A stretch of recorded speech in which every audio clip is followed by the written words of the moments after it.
আসসালামু আলাইকুম। Hello everyone, আশা করি সবাই ভালো আছো। আলহামদুলিল্লাহ, আল্লাহর রহমতে আমিও খুব ভালো আছি। তো আজকে আমি তোমাদের সামনে একটা ভিডিও নিয়ে হাজির হয়ে গেলাম। সেই ভিডিওটি হচ্ছে মিজানুর রহমানের আহ, একটি জালসার ভিডিও। তো আমরা সেই জালসার ভিডিওটি ফুল দেখব।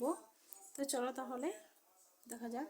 দুনিয়ার পুরো জীবনটা এটা হচ্ছে লালসাময় একটা জীবন।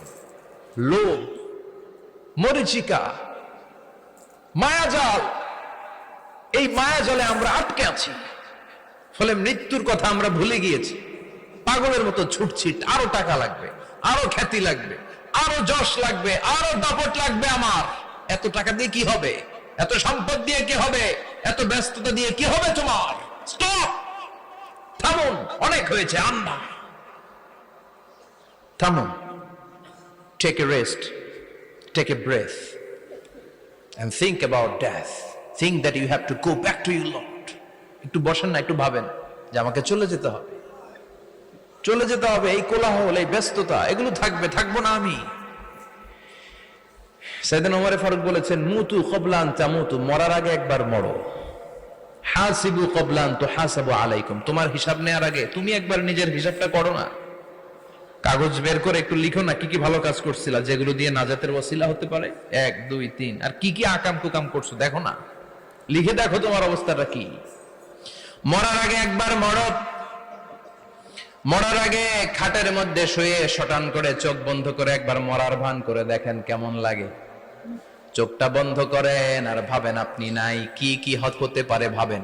আপনার ছেলে মেয়েরা কান্না জুড়ে দিবে, আপনার প্রাণের স্ত্রী বিলাপ শুরু করে দিবে, বন্ধু বান্ধবের চিৎকার আর মাতম, স্থানীয় এলাকার মসজিদে ঘোষণা, অমুক এলাকার নিবাসী অমুক ভাই অমুকের ছেলে অমুক দুনিয়ায় নাই। সব আত্মীয়রা চলে আসবে, ফেসবুকে স্ট্যাটাস দেয়া হবে, সবাই সবাইকে জানাবে বিকাল 4টায় অমুক হাই স্কুল ময়দানে আপনার জানাজা। ছুটে আসবে, সবাই ছুটে আসবে আপনাকে শেষ বিদায় দিতে, গুড বাই জানানোর জন্য, আল ওয়াদা, বিদায় জানাতে আসবে সবাই।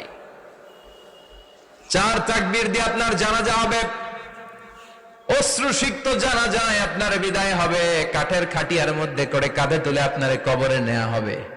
আগে থেকে খুঁড়ে রাখা কবরটার মধ্যে আপনারে বিছিয়ে দেয়া হবে। বাঁশের কচি দিয়ে তার উপরে মাটির চাপা দিয়ে সব চলে যাবে।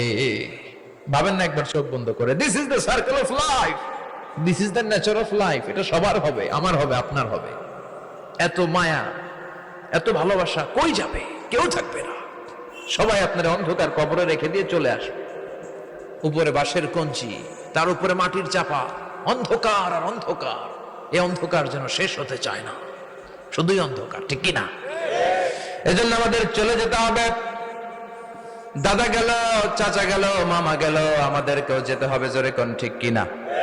একদিন মাটির ভেতরে হবে ঘরে মন আমার, কেন বন্ধ দালান ঘর, প্রাণ পাখি উড়ে যাবে পিঞ্জর ছেড়ে।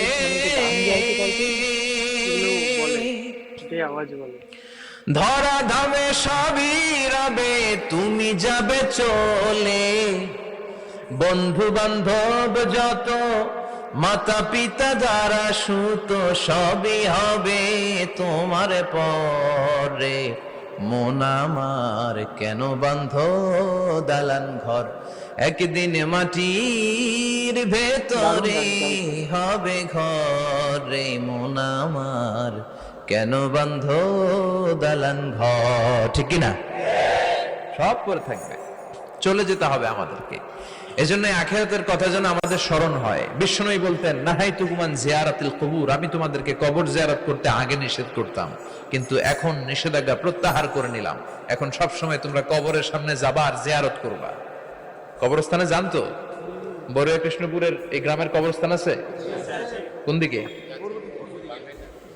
পূর্ব দিকে আছে, গোখরার জলের ওদিকে। যান আপনারা, একটু যাবেন, একটু গেলে আখিরাতের কথাটা স্মরণ হবে। ওখানে ছোট শিশুরা শুয়ে আছে, কিশোর যুবকরা আছে, আপনার মতো তাগড়া যুবক মুরব্বীরা আছে। এরা এই এলাকায় থাকতো, এরা আকাশ থেকে নেমে আসে না, এই এলাকার সন্তান আজ নাই। একটা সার্টেন পিরিয়ড শেষে আপনিও থাকবেন না। This is the nature of life. This is the circle of life.